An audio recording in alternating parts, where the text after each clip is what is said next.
Good evening. Welcome, friends. Welcome, knitting friends. We'll just wait another minute. Make sure everyone's gotten in. All right. Hi. So I'm Shaina Blow. I'm a knitting teacher and knitwear designer. I do a lot of designing and knit-alongs with Zen Yarn Garden. So that's part of the reason I'm here tonight, because I've done a lot of great work with them, and these Tutorial Tuesdays are a wonderful way for us to all get together and share some new knitting techniques. So we've been working on regular top-down socks, you know, cuff down socks, cuff to toe. And today we're going to be tackling working the gusset of a foot on a sock and then the toe. So I have two socks set up, one that's ready for the pickup of the gusset, which I did show last week, but I'm going to show again. And then another one that's kind of ready for a toe. So we'll pretend it is together. You'll help me pretend that I got my homework done. So thanks for being here. Today is our, let's see, our 31st, I think, Tutorial Tuesday. Is that right, Suzanne? I think so. Okay. Yeah, last week was the 30th. So yay, so exciting. All of the history of our Tutorial Tuesdays can be found on Zen Yarn Garden's YouTube page. So feel free to subscribe to the YouTube page for Zen Yarn Garden and watch previous videos. Thanks for being here. I want to introduce my co-host, Suzanne Nielsen. Hello. Hi, I'll be keeping an eye on the chat. So if you have questions, open the chat. And then of course, we're doing our giveaway. So be ready. And I hope everyone, oh, my yarn is downstairs. The new Xena color of Zen Yarn Garden worsted weight, or Zen Yarn Garden has a new colorway and it's Xena. There you go, Suzanne's got hers. Thank you. Yeah, this one is the nightshade, the one with the black in it, which is really pretty.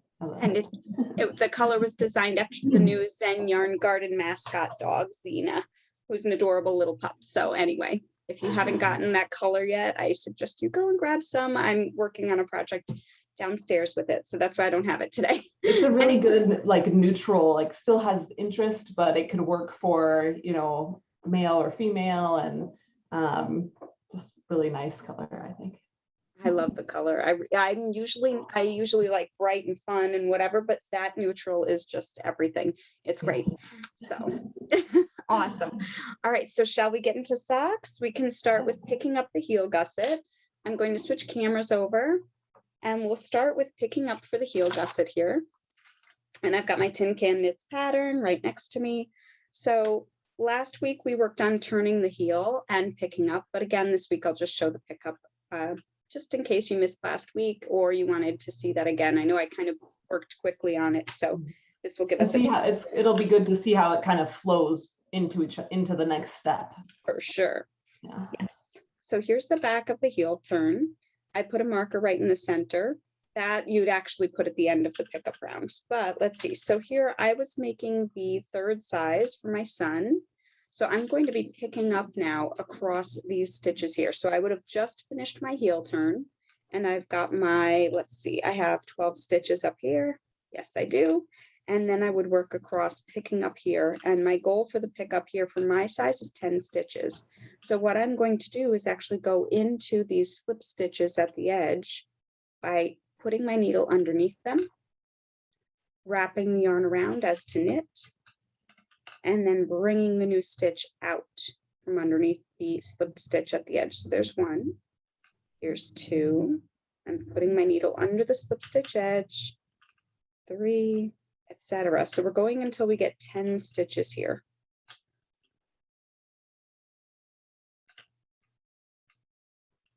Okay, so we're going for 10.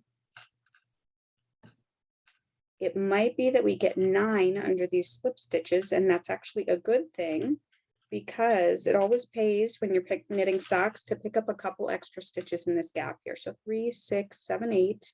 So I'm going to scoop one up right in here. So just to the left of my slip stitches, and I'm going to grab my 10th stitch right here in this column that bridges the rows and the stitches. So I'm going to pick up my 10th stitch right here. Fabulous. Then I'm going to place a marker as per pattern instructions and work across the top of the foot. So this is the part of the foot that would go over the front of the foot. All right, so I'd work across those stitches. I'm going to switch to continental, so I go a little more speedily across this part. Quickly. All right. So I'm working across the top of the foot.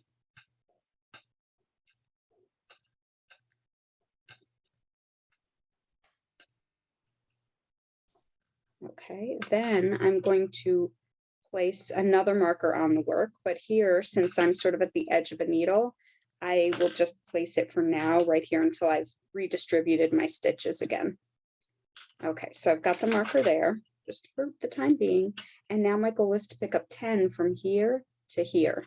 So I'm going to insert my needle in right at that bridge stitch between the stitches at the top of the foot and the stitches on the heel, side of the heel. So that's 1, and I'm just going to count in advance. 1, 2, 3, 4, 5, 6, 7, 8, 9. So I will start right here in this stitch that would make 9 for my pickup. So again, you go underneath the slip stitch edging that you made when you were turning the heel or making the heel flap. Go in, wrap your yarn like you're knitting, and then bring it through. So if you are an English knitter, you're going to go in, wrap like a knit, and pull through to get 10 there.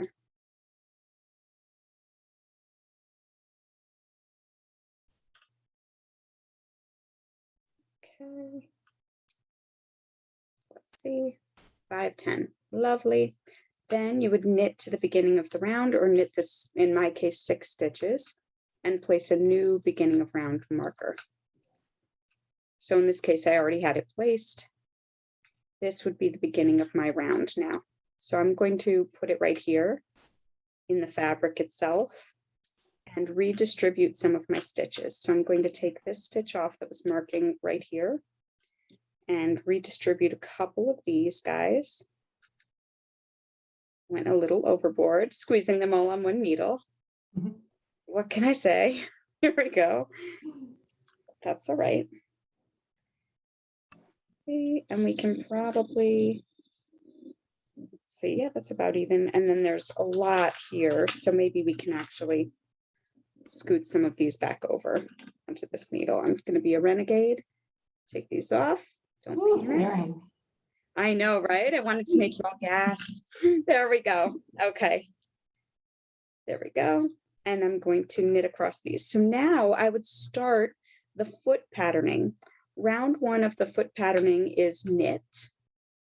So that just gets you around one entire round, this being the beginning of round marker. So you'll notice here I placed different colors for my markers. So my beginning of round is the pink marker in this case, and my gusset markers are the 2 in green.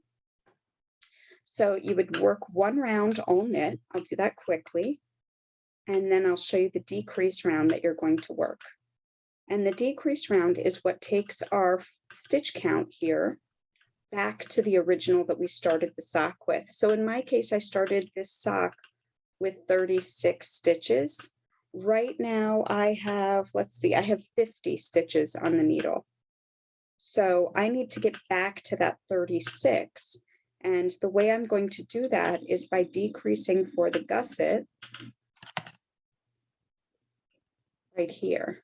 These decreases are what we're doing. So I just finished the cup of the heel, the back of the heel, and I just picked up and worked around the top. What I'm going to do next is start decreasing on either side. These 2 lines are where I have my blue markers, and that is going to shape the foot and get it back to my original stitch count so that my sock fits the foot. It's just the anatomy of the sock. Okay. And it's not super critical which stitches you have on which, you know, how they're distributed, I guess. Yeah. Right, Correct. Shaina? Agreed. For sure. Yeah, mine are a little awkward. I may go in at some point and shift them around again. Right now, I feel like I have too many on my 2nd and 3rd needles, but that's okay. All right, so here we go. I finished my first round, which was just knit. my second round is going to be knit to 3 stitches before the marker. So when they're talking about the marker, they're talking about this one, because the beginning of my round, oops, I didn't actually make it to the beginning of my round. The beginning of my round is this purpley marker. So here I am formally at the beginning of the round. And now I'm going to work until I get to 3 stitches before my marker. And I use double points. If you're using magic loop or the 2 circulars, that's fine. It's all the same. You're still going to have markers marking off all these spots. So I'm working until I get to 3 stitches before my marker, and I am going to knit 2 together. So my needle just goes into these 2 stitches and work them together to decrease 1, and that slants to the right. And then I'm going to now work across the top of the foot here, and I'm going back to my stitch pattern. So I'm purling across the garter area to give it that garter texture.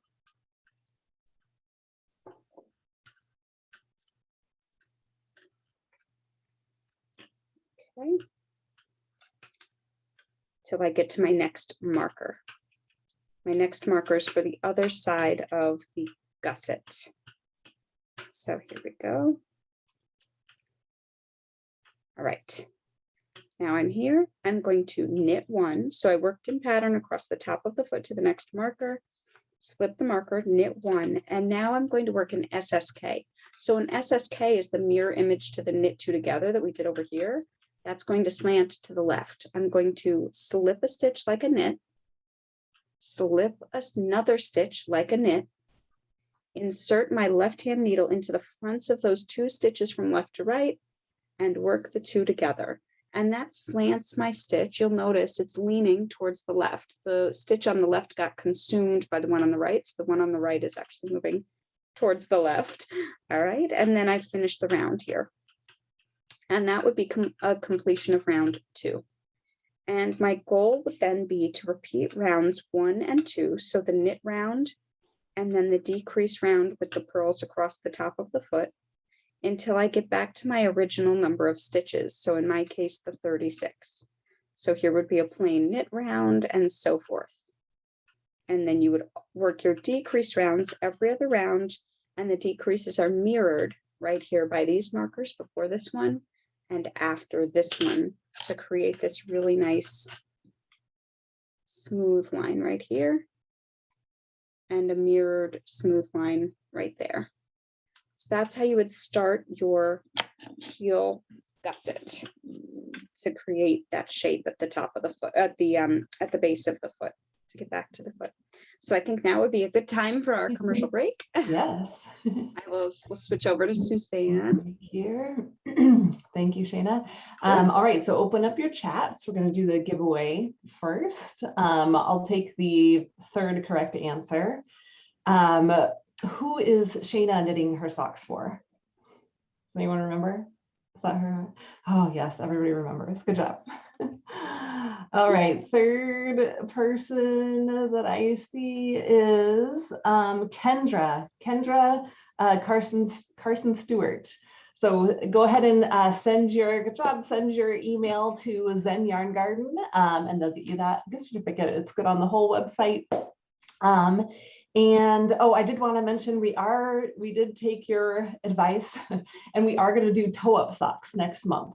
So the same thing again is you can sign up, just takes 1 sign up, gets you into all of them. And we do have 5. We have 5 sessions like next month. So the 5th session is going to be special. We're going to do like a show and tell. So there's not going to be instruction unless we have some questions maybe or something, but it'll be show and tell. So we want you to bring your projects and show us. So get ready for that. More details maybe to come on that. And let's see, make sure if you have any questions, post them in the chat. Next week is going to be the decrease for the toe and the Kitchener stitch to finish off the toes on these socks. So, yep. Anyway, Shaina, do you have more? We kind of covered most everything this time. Oh, so I thought I was doing toe today too. So I had toe in mind. Oh, So we can show it twice. We could do a little bit We of could toe show it today, twice. and Yeah. then finish off the Sounds toe good. next week. Yeah, Yeah. that'll work. Okay. A little Perfect. bit of seeing things twice is not a bad thing. Yes, I can show on mine. I'm doing them two at a time. So I did keep things distributed a little bit differently. I'm doing magic loop, and so I kept I kind of kept the markers in the same places instead of readjusting them a little bit more. So maybe I can show that next time too for people that are interested in that. And then yeah. All right, so I guess we Awesome. can. Yeah, I'll start the toe. I mean, mine, so clearly my sock is not full length. Essentially, what you'll want to do is try your sock on, and then once you've got maybe like 2 inches remaining or 1.5 inches, depending on your size of toe sticking out, that's when you would start the actual knitting of the toe. If you're knitting this for somebody and you don't have their foot size, like you don't have their foot to actually measure it on them, what you would do is you would fold your sock. You see this like back cup of the heel? You would sort of fold your sock at that point. This is actually a handy thing to kind of discuss now. Yeah. Yeah. So you would fold your sock here and measure from that point straight down to the needle. So let's say I was knitting this for somebody with a shoe size of, I'm just going to pretend like a size 6 women's, and the foot length on a size 6 woman's, totally random number, is 9 inches. So I would knit this until I was about at 7.5 inches before starting the toe for a 9-inch total length. And there are charts that you can find online with the toe length, foot length for different various size shoes. Yeah, if you can't just measure them on your own. Exactly, if you're not able to measure the person. All right, so this is where my beginning of round marker had been. Again, we're going to pretend my sock is ready for the toe, that the foot is the appropriate length. My beginning of round marker previously had been here, but now I'm actually going to shift it to right here. This is my new beginning of round marker. So to indicate that, since they're the same color, I'm just going to throw an extra marker onto it, or you could change your marker color, whatever works for you. And then we're going to start shaping the toe by working to the beginning of round. So in this case, my marker.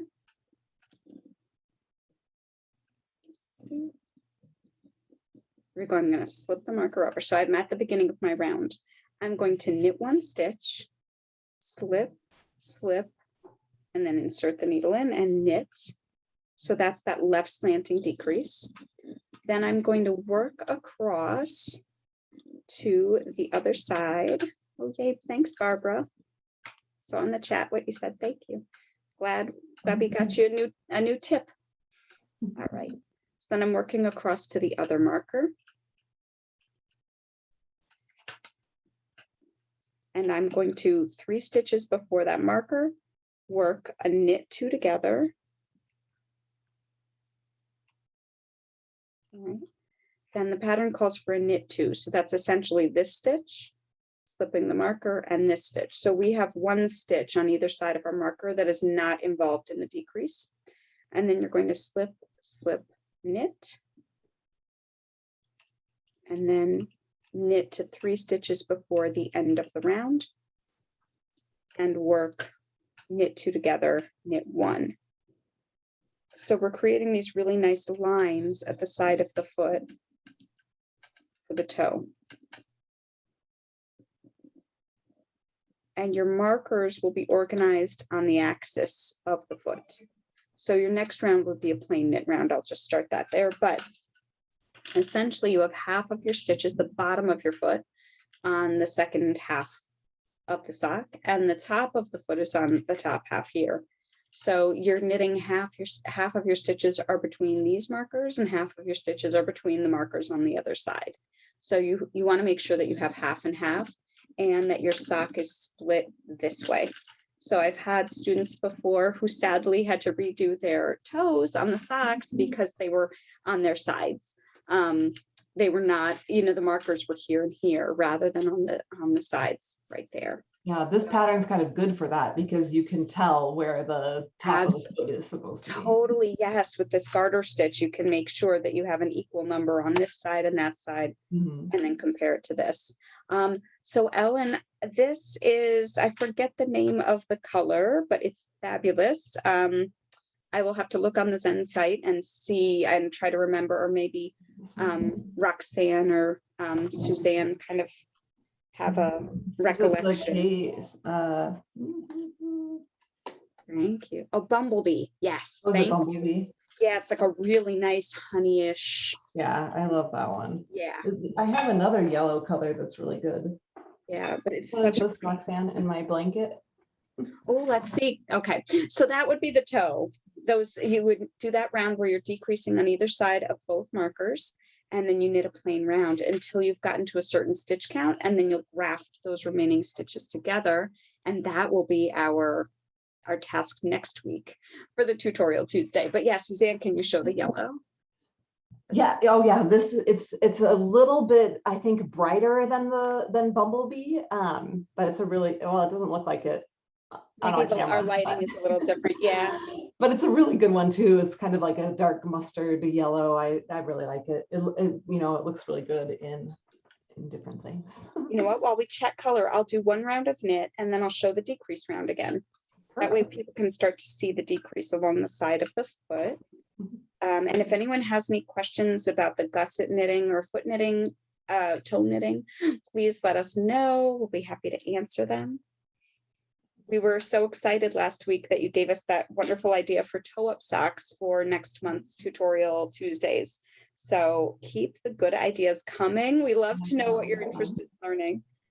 So, and what you're interested in knitting too, because then we can always design specific things for Zen's fabulous color customers. So, all right, so I'm just getting to the beginning of my round again, and I will work another decrease round so everyone can see that again. There we go. All right, so I'm coming up to the end of my round. Here I am. All right, now this is kind of funky. I have to do knit one and then SSK, but I only have 2 stitches on this needle. So I'm actually going to just scoot a couple extra over, and you may have to shift around a little bit like that.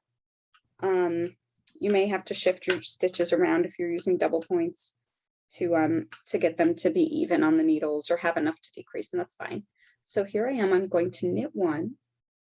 And then I'm going to do an SSK. So that's my left slanting decrease. So slip like a knit, slip like a knit, and then insert the left hand needle into the fronts of the 2 stitches and knit them together. That decrease is slanting over towards the left. And I'm going to knit until I get to 3 stitches before my next marker. So that's at the axis, again, that other halfway point of the sock. And then we have a few questions in the chat while I knit. One was Barb asking, Suzanne, what's the color of the red cowl behind you? Yeah, this is one of the Lux Blinks. And it is I think it's Razzle Dazzle, I put it in the chat just now. Oh, thank you. It's just one of their skeins, but it's the Lux Blink, so it goes through a lot of different colorways. I love those Lux Blinks. Yes, I can see these Zen, that all of you are color fanatics. So that's fabulous that you're here, and it makes sense as Zen customers, right? We're all color fanatics. All right, so here I am. I'm 3 stitches before my other side marker. So I'm going to knit 2 together. So my needle goes into the 2, the yarn around, pull through. And that's a right slanting decrease. The stitch kind of moves over to the right. And then, oh yeah, Suzanne. We in the chat, we just have another SSK. They are always slipped knitwise, and that's because you actually want to twist the stitch. Correct. So you'll notice right here when I slip that one like a knit, it's actually sitting upright. If I were to slip it like a purl, I'll demonstrate that. So this is the wrong thing, just so everyone knows who's watching this. You can see this stitch actually has a little twist at the bottom of it. It's not completely straight. So that's why I'm very particular about slipping like a knit. I know some people will slip the second stitch purlwise. That is not my preferred method. But if you like the way that looks, then go for it. But for me, I prefer slip like a knit, insert the left hand needle into the fronts of the 2 stitches, wrap the yarn and bring it through. And that stitch is actually sitting upright and straight. Yeah. If you don't do the slip, then like she said, it doesn't sit right, and it doesn't slant quite as nicely. Correct. It is a twisted stitch. Yeah. So here we go. I did that decrease. Now I get to 3 stitches before the end of the round, and then knit the 2 together for my right slanting decrease. And then, I did that so quickly. So to knit 2 together, you insert your right hand needle into the 2 stitches. If you have trouble getting into your knit 2 together, sometimes what I recommend to people is pinch the fabric right below them and pull down, and then come on up. And then knit the last stitch here. And then that's the beginning of the round. And we've done another decrease round. So let me just knit these stitches so I can sort of show you what the toe shaping looks like here at the edge. We've got this nice straight line here, where we've done the knit 2 together on that side and the SSK. Mine are a little funky until I block it with the 2 stitches in between right here. The single stitch on each side of the marker to create the straight line. So that's that. Oh, Suzanne, had you shown them the slip like a knit and then slip like a purl? So Ellen's asking if you would show them. I do it where you go into the stitch knitwise and then into the back of the other stitch. So it comes out like a without slipping it first. Yeah. So don't slip it first, just go into the stitch. Okay. So let me go in. Oh, okay. Whoops, I split my yarn. Oh boy, it's still split. Hold the phone. All right, so slip. Oh, and then you go back like this. Yeah. So it does not. It is the same as slipping the second stitch purlwise. Got it. Yeah. But for me, it makes my SSKs lay more nicely. Got it. Okay. I don't know, just the way I'm pulling it or something. It looks neater on mine. Let me try that again. All right, so you go into the first one like you're about to knit it, but then you come behind the stitch and you knit through the back. So here, you go in and then you come behind the stitch and then into the back of the second stitch like this. And then you're going to basically knit the 2 together. And then you kind of weave your way back out, but it's pretty easy. So then you don't have to do that slip. It just saves you a tiny, a few seconds. Yeah, and it's nice not slipping them over because then you're not stretching them out a little bit. I think that's what it is, why it looks nicer for me, because I'm not stretching them. But it is slipping the second like a purl, so you are getting like a little twisted stitch. So for me, that bothers me, but some people it does. Well, you can, if you really want to do your weaving way, you can go into it knitwise and then come like between the stitches and go in knitwise. Yeah, cool. Well, I love discussing this stuff. It's really fun to like get into the nitty gritty, so to speak. So thank you, Ellen. Thank you for bringing that up. And thank you, Suzanne, for teaching me something. All right. So I think we have one more giveaway. Is that correct? Oh, yes. All right. So open your chats. I'm going to try and make this a hard one. And I'll take the first person since this is going to be a hard one. How many stitches did Shaina pick up for her gusset on one side? Okay, we got it. Jeanette Fournier, I'm not saying it right. Yes, it was 10, right? It Shaina, was correct. 10. So did I get did I say Valerie was first? Yeah. So with 10. Valerie Pat, you won. So send an email to Zen Yarn Garden and we'll get you your gift certificate. Congratulations, and thank you all so much for joining us for Tutorial Tuesday, and thank you to Zen Yarn Garden for hosting these really fun events. And we'll see you next week. Maybe we'll do the decreases first really quickly and then go to Kitchener stitching. So that will be fun. Awesome. Thank you all so much. Yay. Thanks.